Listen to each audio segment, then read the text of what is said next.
Assalamualaikum warahmatullahi wabarakatuh.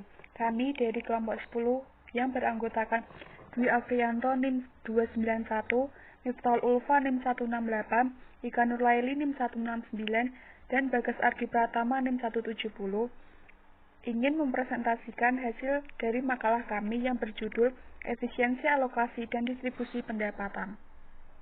Yang pertama adalah pertukaran dan keseimbangan konsumsi antar individu. Pada pertukaran dan keseimbangan konsumsi antar individu, dapat kita asumsikan pada dua individu yang mengonsumsi dua macam komoditas yang total penawarannya tetap. Dapat dilihat pada gambar 1.1, panel A dan B adalah ruang konsumsi untuk masing-masing individu. Titik origin atau titik awal konsumsi untuk individu A kita sebut OA, dan untuk individu B kita sebut saja dengan OB. Untuk memperoleh keseimbangan antar individu tersebut, caranya adalah dengan memutar ruang individu 2 hingga 180 derajat. Maka kita akan mendapatkan sebuah kotak yang berisikan ruang konsumsi untuk kedua individu. Dengan tidak mengubah titik letak origin, maka kita melihat bahwa titik origin individu 2 terletak di sebelah pojok kanan atas. Artinya, bila tingkat konsumsi semakin jauh dari titik origin baik OA maupun OB, maka semakin tinggi tingkat kepuasan konsumsi. Kita asumsikan ada dua komoditi yang dikonsumsi oleh individu A dan B, yaitu beras dan gandum. Jumlah konsumsi untuk beras diilustrasikan dengan garis horizontal X dan gandum dengan garis vertikal Y. A dan B adalah sama dengan total penawaran beras atau X. Demikian pula untuk konsumsi gandum. Dalam literatur kontemporer, kotak dari ruang konsumsi untuk menganalisis pertukaran dua komoditi dari kedua individu tersebut disebut dengan Edgeworth box.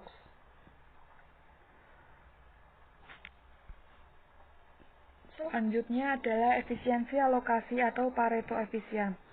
Efisiensi alokasi sering disebut Pareto efisien. Pareto adalah ekonom Itali yang menulis konsep ini. Suatu alokasi dikatakan Pareto efisien apabila barang-barang yang tidak dapat dialokasikan ulang untuk membuat keadaan seseorang lebih baik tanpa membuat keadaan orang lain lebih buruk. Dalam ekonomi konvensional, keadaan ini sebagai efficient allocation of goods, yaitu alokasi barang-barang dikatakan efisien apabila tidak seorang pun dapat meningkatkan utility-nya tanpa mengurangi utility orang lain. Situasi semacam ini dianggap efisien karena pada situasi lainnya masih terdapat peluang untuk meningkatkan kegunaan seseorang tanpa mengurangi kegunaan orang lain. Imam Ali radhiyallahu anhu diriwayatkan pernah mengatakan, janganlah kesejahteraan salah seorang di antara kamu meningkat, namun pada saat yang sama kesejahteraan yang lain menurun. Saya akan melanjutkan presentasi dari rekan saya. Efisiensi dan keadilan dalam konsep ekonomi Islam juga mendorong pada upaya membesarkan admin atau dalam konteks ini membesarkan Edgeworth box. Pada distribusi yang berkeadilan saja berarti suatu zero sum game. Misalnya, annuity John naik 5, annuity Kirun turun 5, kenaikan total annuity nihil. Oleh karena itu, konsep Islam adalah mendorong terjadinya positive sum game. Misalnya, annuity John naik 5, annuity Kirun naik 5, kenaikan total annuity 10. Jadi bukan hanya mempersoalkan kue akan dibagi secara adil, namun juga bagaimana kue yang akan dibagi bertambah besar. Hal itu dikarenakan adanya konsep adil dalam Islam dan adanya konsep zakat, infak, dan sedekah. Adanya konsep adil dalam Islam adalah tidak menzalimi dan tidak dizalimi. Sebagai contoh, Umar bin Khattab radhiyallahu anhu menetapkan tarif kharaj yang berbeda untuk lahan yang ditanami tanaman yang berbeda. Untuk lahan yang ditanami gandum, tarifnya 1 dirham ditambah 1 kofis. Untuk lahan buah-buahan, tarifnya 10 dirham. Untuk lada, tarifnya 5 dirham. Begitu pula dalam pembagian harta Baitul Mal, Umar radhiyallahu an mengatur tunjangan per tahun Rasulullah Shallallahu alaihi wasallam. Abbas bin Abdul Muthalib mendapat 12.000 dirham. Istri-istri Rasulullah 12 dirham. Sayyidah bin Abdul Muthalib 6.000 dirham. Ali, Hasan, Husain, Majid, Badar masing-masing 500 dirham. Kaum Ansor dan Mujahirin masing-masing 4.000 dirham. Yatim ahli Badar 2.000 dirham dan seterusnya sampai seseorang gembala di gurun Sindai pun mendapat baginya. Dan adanya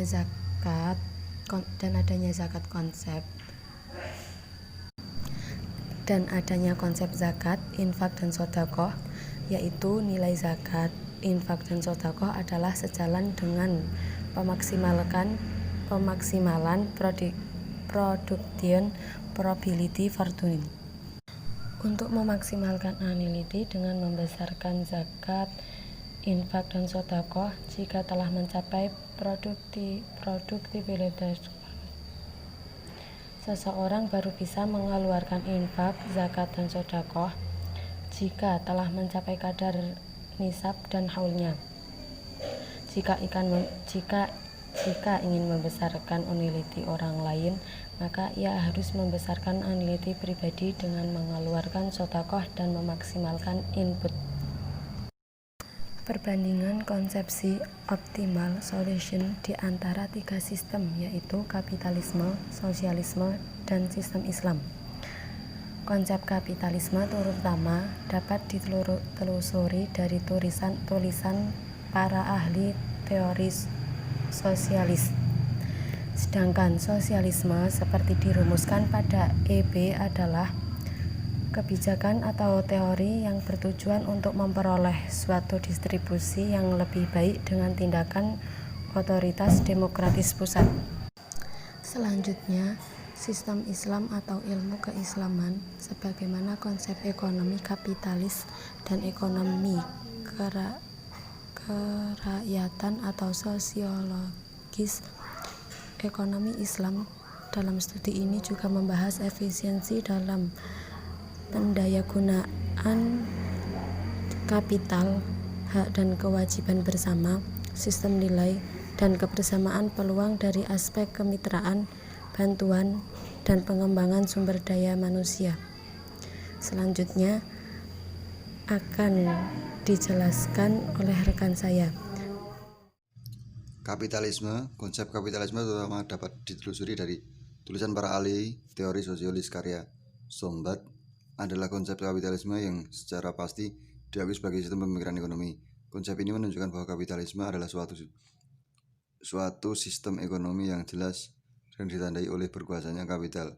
Seperti sistem ekonomi lainnya, kapitalisme juga mengandung unsur pokok yang merupakan semangat atau pandangan ekonomi, jumlah dari keseluruhan motif dan prinsip.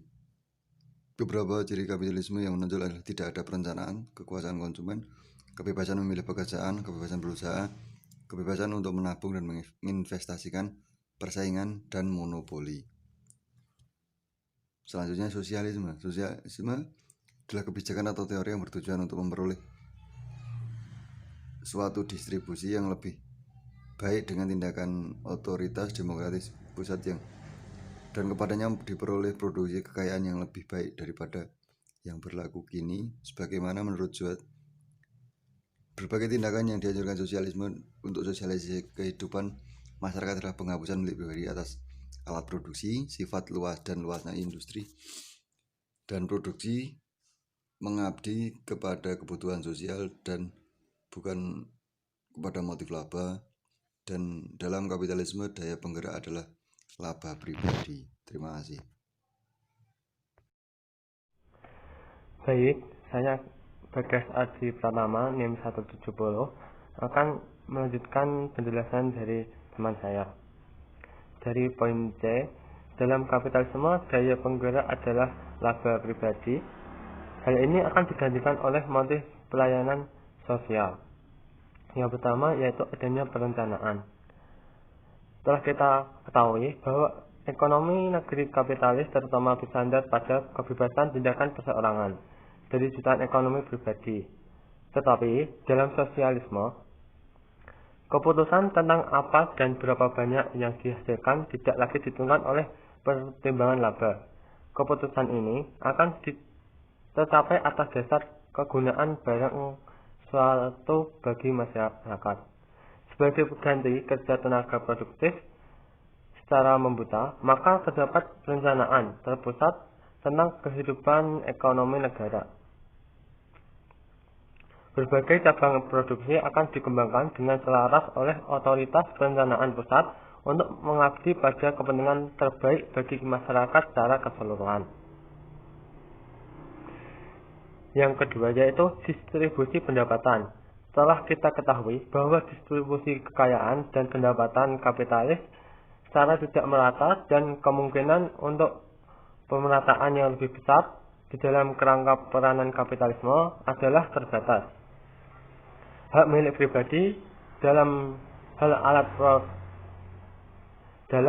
alat pokok produksi, hubungan distribusi pribadi dan distribusi fungsional, akumulasi modal swasta, dan arti penting motif laba. Semua ciri ini mempersulit distribusi pribadi yang lebih merata dan dalam banyak hal bahkan dapat lebih menyusahkan ketimbang memperbaiki keadaan.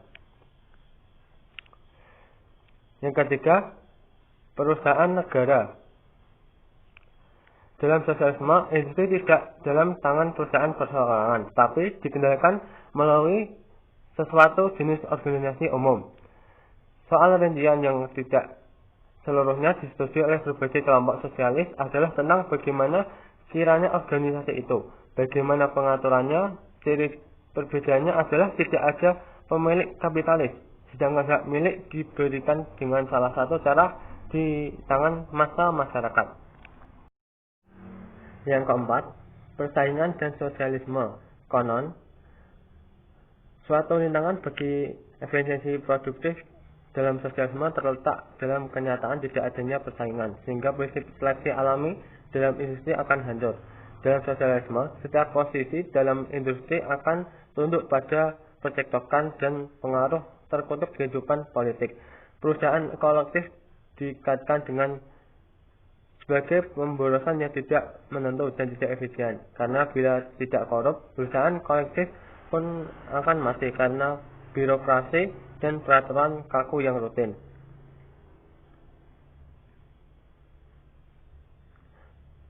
Yang kelima, insentif dan sosialisme. Dengan menghapus pendapatan harga benda yang berdasar dan mengurangi pembedaan dalam upah, kaum sosialis yakin bahwa mereka akan melaksanakan tindakan pemerataan pendapatan yang jauh lebih besar dari yang kini ada. Tidak ada seorang pun yang sangat miskin dan tidak ada seorang pun yang sangat kaya. Tetapi salah satu kecaman yang paling keras yang dapat dilontarkan pada suatu program sosialis adalah bahwa sosialisme akan menghapus unsur insentif yang terdapat dalam kapitalisme. Yang keenam, sosialisme dan keluarga. Terdapat kesalahan umum bahwa kapitalisme tidak percaya akan kehidupan keluarga, tetapi sesungguhnya sosialisme lebih merupakan suatu program ekonomi dan politik daripada program sosiologi yang lengkap. Dan tiap perubahan apapun yang mungkin terjadi dalam keluarga hanyalah akan terjadi secara wajar akibat status ekonomi kelas pekerja yang berubah. Kaum sosialis percaya bahwa dewasa ini, bahwa keluarga yang bahagia dan normal kehidupannya terutama terpengaruh oleh lembaga ekonomi kita.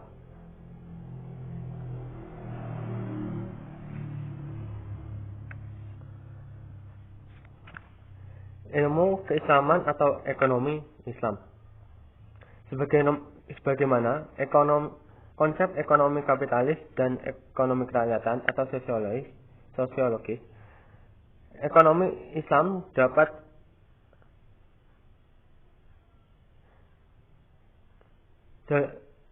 Islam dalam studi ini juga membahas efisiensi dalam pendayagunaan kapital, hak dan kewajiban bersama, sistem nilai, dan kebersamaan peluang dari aspek kemitraan, bantuan, dan pengembangan sumber daya manusia.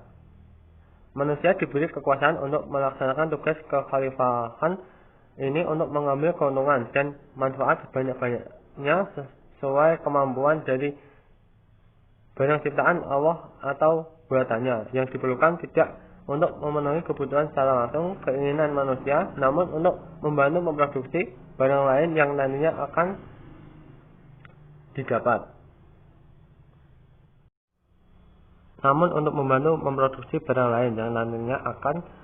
didapat.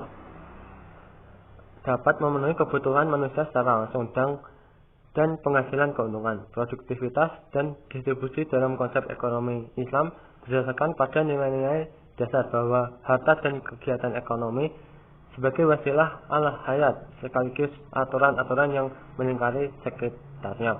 Konsep ekonomi Islam memiliki nilai bahwa kepemilikan harta dapat dilakukan melalui usaha atau amal yang halal sesuai dengan aturannya. Banyak sekali ayat Al-Quran dan hadis yang menerangkan hukum dan dalam berusaha.